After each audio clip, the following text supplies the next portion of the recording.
Welcome to the Alpha and Omega from the Flood to the Future segment 12, Aliens and UAPs. Congress is currently investigating over 2,000 individual UFO sightings right now.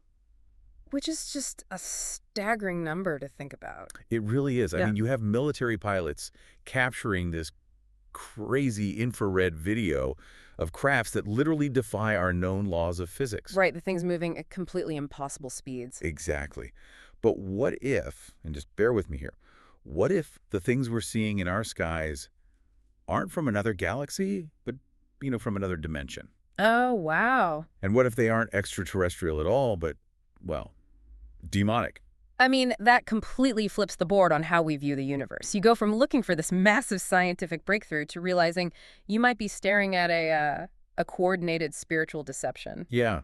So welcome to the deep dive. We are jumping right into the deep end today. Head first. Pretty much. Yeah. Because the stack of documents, articles, and these deep theological analyses we're looking at today, they take us in a wildly different direction than your standard congressional hearing or, some blockbuster sci-fi movie. It's a completely different paradigm. It really is. We are unpacking a very specific alternative worldview today. The core premise here is that the whole UFO phenomenon, the alien abductions, the glowing orbs, all of it, is actually this elaborate interdimensional masquerade by demonic entities. And right off the bat, I mean, we need to set the parameters for you, the listener. Definitely. Because we aren't endorsing this view. We aren't telling you, that this is absolute fact, and we certainly aren't taking political or ethical sides here. Right. Our mission today is just to objectively pull apart this really fascinating synthesis of theoretical physics, cultural psychology, and ancient biblical theology, just to understand exactly how this worldview operates.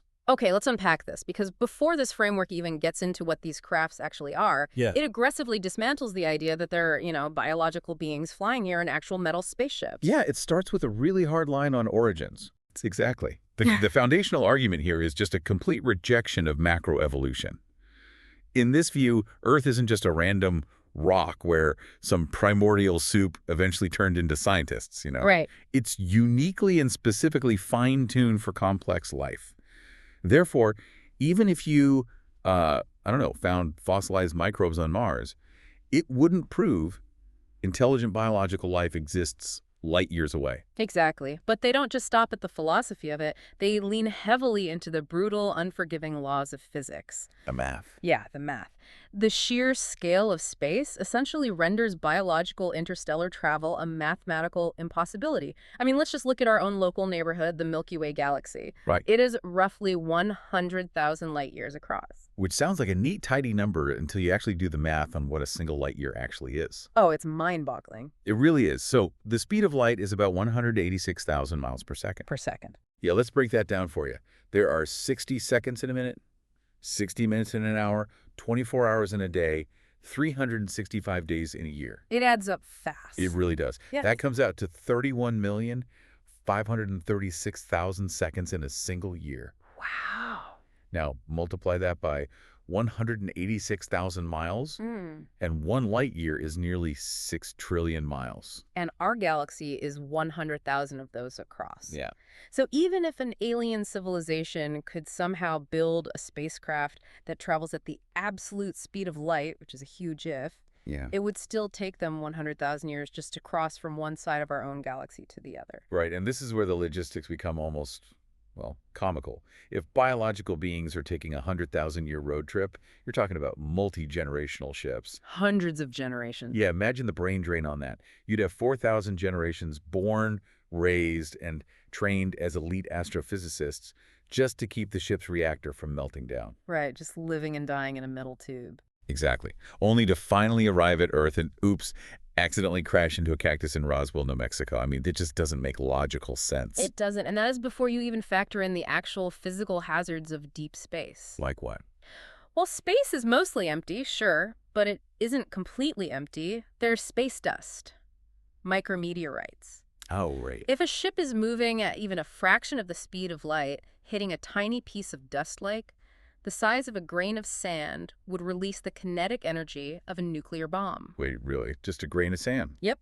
The craft would be instantly vaporized. Furthermore, the g-forces required to accelerate to that speed or to decelerate once you arrive would liquefy any biological entity. Yikes. And that's if the cosmic radiation doesn't fry their DNA first. Okay, but hold on. Let me play devil's advocate here for a second. Sure, go for it. If an alien species is, let's say, 1,000,000 years older than us, couldn't they just invent some kind of technological workaround, like some kind of deflector shield or a hyperdrive?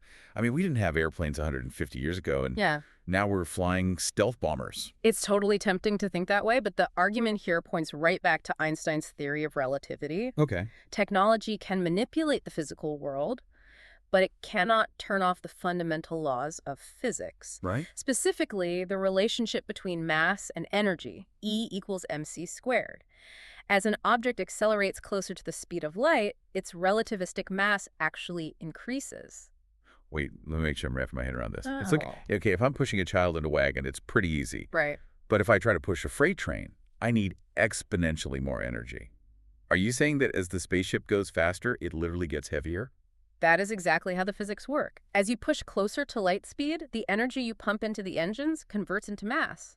So the ship gets heavier, which means you need even more energy to keep accelerating, which makes it even heavier. It's an infinite loop. That's crazy. To push a physical biological ship to the actual speed of light, its mass would become infinite. And to move infinite mass, well, you need infinite energy. Which doesn't exist. Right. You would literally have to convert every single atom in the known universe into pure energy just to fuel that one ship. So biological travel in nuts and bolts metal ships. Completely off the table in this worldview. Okay, so that leaves us staring at this massive, undeniable mystery. Because if biological aliens aren't traveling millions of light years to get here, how are they here? Yeah, that's the big question. Because there were roughly 150 reported UFO sightings every single day. Right. Now, to be fair, this worldview completely acknowledges that the vast majority of these, I mean, over 90%, maybe even up to 99%, are totally natural. Yeah, weather balloons, swamp gas, optical illusions. Or highly classified military test flights. Exactly. But we are focusing on that residual 1%. The weird stuff. The really weird stuff. The sightings that are corroborated by multiple sensory systems, radar, infrared, and highly trained fighter pilots, these crafts are recorded flying at 5,000 miles per hour, making instantaneous right-angle turns, and just stopping on a dime. And doing all of it without producing a single sonic boom. Right. Which is huge. If any physical object with mass moves through our atmosphere faster than the speed of sound, it violently compresses the air in front of it. Yeah. A sonic boom is a physical inevitability. It's not a suggestion. No, it's a rule. Yeah. Yet these things operate in complete silence, and it gets weirder. When you read abduction reports, victims constantly claim these beings simply walk through solid walls. Right. They just float right through closed windows. So how do you reconcile a craft that shows up on military radar but can also just walk through walls? It's a paradox. It is. And this is where the worldview introduces the interdimensional hypothesis. And to really grasp this, we have to borrow this brilliant analogy originally proposed by Edwin Abbott in his novella Flatland, which these source documents actually rely heavily on. Yes, the paper and pencil analogy. This is so good. So imagine you have a completely flat, two-dimensional sheet of paper. Okay. And living on this paper are these little 2D stick figures. That paper is their entire universe. They only understand left, right, forward, and backward. They have no concept of up or down. Right, exactly. Now imagine you, a three-dimensional human, take a normal wooden pencil and you just slowly push it vertically down through the center of that paper. What's fascinating here is thinking about what that 2D observer actually sees. They don't see a pencil. They lack the sensory capacity to even perceive a cylinder. When the tip touches the paper, they just see a tiny dot magically appear out of nowhere. Out of thin air. Right. And as you push the thicker part of the pencil through, that dot instantly expands into a circle. If you tilt the pencil, the circle suddenly turns into an oval, and when you pull the pencil out, the object instantly vanishes from their universe without a single trace. So to the little 2D stick figure, that dot just defied every known law of physics in their universe. Exactly. But it didn't break any rules at all, right? It was just operating in a higher dimension. Yeah. And this framework argues that this perfectly mirrors how UAPs behave in our 3D world. They aren't flying across space. They are poking through dimensions. And the thing is, this isn't just wild science fiction. No. No, string theory and quantum mechanics mathematically suggest the existence of 10, maybe up to 11 dimensions. Wow. We only biologically perceive 4: height, width, depth, and time. The math actually says the other dimensions are curled up or vibrating at frequencies way beyond our physical perception. Okay. So this worldview takes that theoretical physics concept and applies it straight to the supernatural. These entities don't produce a sonic boom because they don't actually have permanent physical mass in our dimension. Okay, so we've established the how. They're interdimensional. But that forces us to ask the million-dollar question. Who are they? Yeah. Because these analyses unequivocally argue that these aren't just, curious, neutral, interdimensional scientists on a field trip. They're demonic forces masquerading as extraterrestrials. Right. And the investigation shifts here from astrophysics to what you might call spiritual epidemiology. Spiritual epidemiology. That's a heavy phrase. It really is. They start mapping the symptoms of an alien encounter and comparing them side by side with historical, ancient, and biblical accounts of demonic oppression. And the overlap is, frankly, terrifying. It is. You dig into the abduction literature, the vast majority of these encounters are not these magical, Spielberg-esque moments of wonder. Not at all. They are overwhelmingly characterized by sheer, paralyzing terror. Yeah. Victims report horrific physical violations, deep emotional trauma, and a massive spike in severe suicidal ideation immediately following the event. Yeah. The psychological footprint left behind by a quote-unquote gray alien abduction is virtually indistinguishable from the historical footprint of a demonic attack. Then you look at the geographic data. This part blew my mind. Right. Where are these things actually showing up? The global hotspots for UFO sightings, like areas with constant anomalous activity in the skies. They map almost perfectly over geographic locations with the highest known concentrations of occult activity. Unbelievable. Historical sites of pagan rituals, dark magic, or just intense spiritualism. There is a direct, measurable correlation between human engagement with the occult and the manifestation of these phenomena. They even compare the actual methodologies. Like, take the practice of channeling aliens. Oh, yeah. People will literally go into a trance, offering up their vocal cords to let an alien commander from the Pleiades star cluster deliver some message of universal peace to humanity. Right. How is that functionally any different from a Victorian seance? It's not. Or playing with a Ouija board or consulting a psychic medium. It's the exact same mechanism of inviting an unseen entity to possess your faculties. And the worldview is surprisingly pragmatic about this. It admits that the occult, quote-unquote, works on a temporary level. Wait, what do you mean? Well, that is the hook. People don't use tarot cards or channel spirits if nothing ever happens, right? Sure. They get a hit of esoteric knowledge or a temporary feeling of enlightenment. But the argument is that by participating in it, you are willingly opening a dimensional door to the demonic realm. You are actively giving them permission to enter your space. Which naturally leads to probably the most controversial, but honestly the most compelling piece of data they present. Yeah, the abduction stops. Yes. If these are highly advanced, purely scientific extraterrestrials just studying human biology, why does their behavior change based on the religious conviction of the abductee? It shouldn't. Right. Research compiled in these documents indicates that an alien abduction in progress will mysteriously and instantly stop the moment the victim verbally invokes the name of Jesus Christ. It is a massive anomaly in the secular narrative. Yeah. Furthermore, they note that fully converted, practicing Christians practically never report being abducted in the first place. Which makes no sense scientifically. Exactly. If a team of human marine biologists is tagging sharks in the ocean, they don't suddenly release a shark because it clicks its teeth in a specific pattern, right? Right. To an alien scientist, a person's religious affiliation shouldn't act as this impenetrable interdimensional force field. But to a spiritual entity, to a demonic force, it means everything. I hear that, but let me push back a bit. Yeah. Because this is the part I was really tripping up on while reading through the sources. Okay, what is it? If these are purely spiritual, demonic beings, why do they need spaceships? Why the elaborate physical theater with the glowing lights, the metallic discs, and the little gray bodies with the big black eyes? Yeah. Because there is actually no physical material being used. Wait, none? None. Look at the aftermath of these sightings. Despite thousands of events, no one ever finds a dropped alien wrench. Huh. No one finds a piece of crashed exotic metal that conclusively proves a ship was ever actually there. The manifestations are entirely spiritual in nature. The ships are just a projection. And this is deeply anchored in biblical theology. 2 Corinthians chapter 11, verse 14. Exactly. It explicitly states that Satan disguises himself as an angel of light. The core premise of a demonic entity is deception. They will manifest in whatever form will most effectively deceive the specific culture of the time. Oh, that makes total sense. Think about it like a modern cyber attack. Okay. A hacker trying to steal your life savings doesn't send you an email threatening to rob you with a crowbar. I know, you delete it immediately. Exactly. They send you a phishing email that looks exactly pixel for pixel, like a security alert from Chase Bank. You trust your bank, so you click the link. Centuries ago, humanity believed in folklore. So these entities manifested as fairies, goblins, or woodland spirits. Yeah. Today, we don't believe in fairies. We Yeah. believe in science, technology, and space exploration. We are a totally sci-fi obsessed culture.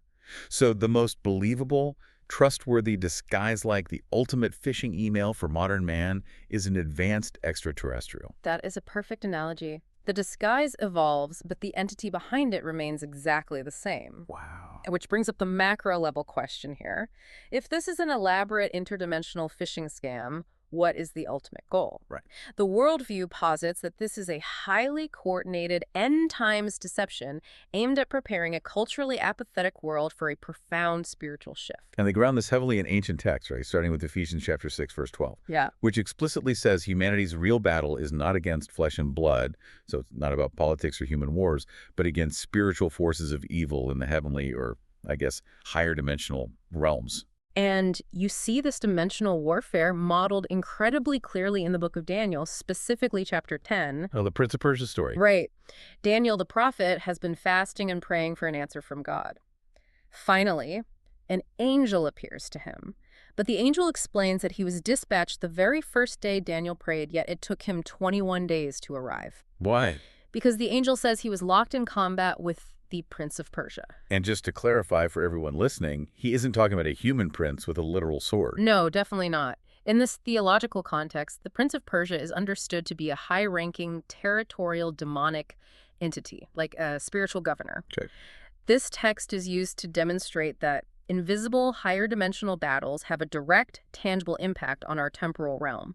The delays, the chaos, the sudden geopolitical shifts we see in our physical world, they are often symptoms of a much larger, unseen conflict just bleeding over into our dimension. And if anyone out there doubts that spiritual beings can interact with the physical, three-dimensional world, the analysis points right to Sodom and Gomorrah. Yeah, that's a wild example. It really is.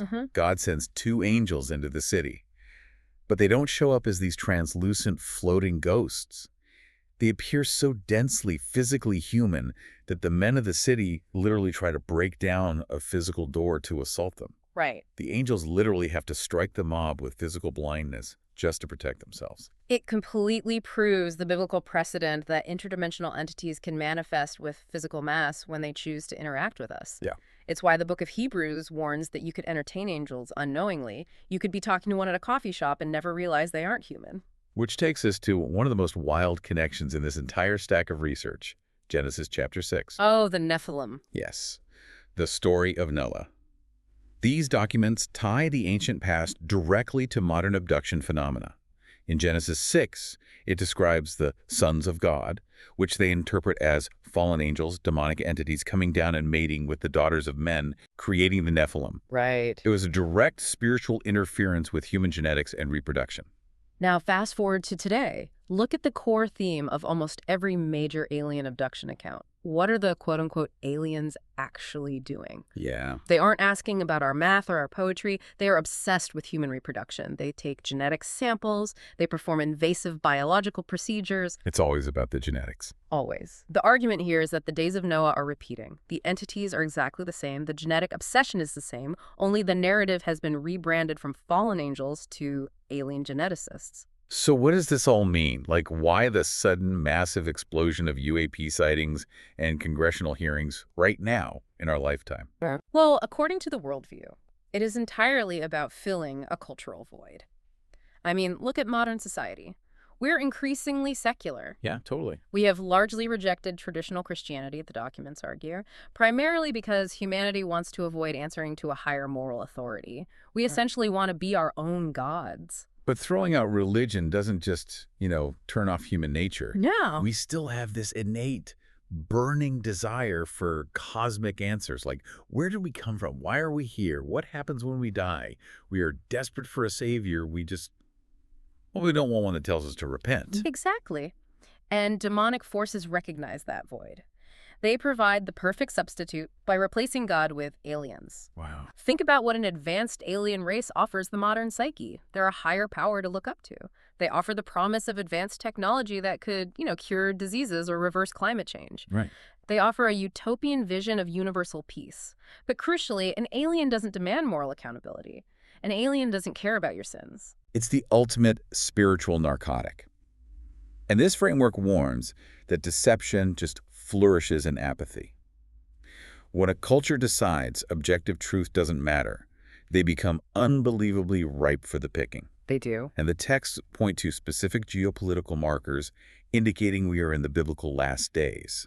They point to prophecies in Ezekiel, arguing that modern-day Russia's aggressive posturing mirrors the ancient predictions of Gog and Magog. Yeah. They point to the constant, unceasing rumors of global wars, economic instability, and pandemics. Because the world is terrified right now. It is chaotic. And in an environment of global fear, humanity will grasp at literally anything that promises stability. Anything. The overarching warning of these documents is that lying signs and wonders will be used to dupe the masses. Because a true civilization-ending deception doesn't look evil on the surface. Right. If it looked evil, we would run from it.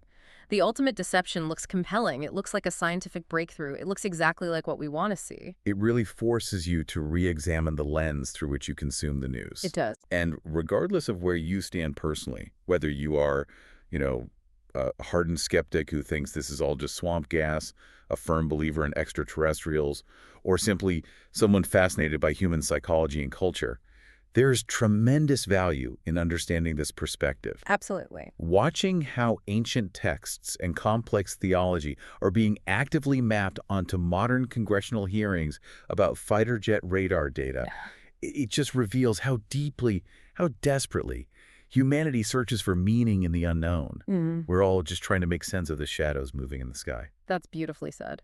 And I want to leave you with one final, deeply chilling hypothetical straight from this worldview for you to mull over. Okay, let's hear it. It is a scenario that ties this entire grand deception together. Let's assume this narrative continues to build. Okay. The government slowly admits UAPs are real.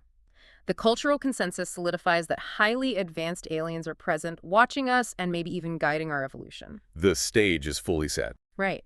Now, what happens if one day millions of people instantly, inexplicably disappear from the face of the earth? Oh, wow. According to biblical prophecy, that is the rapture of the Christian church.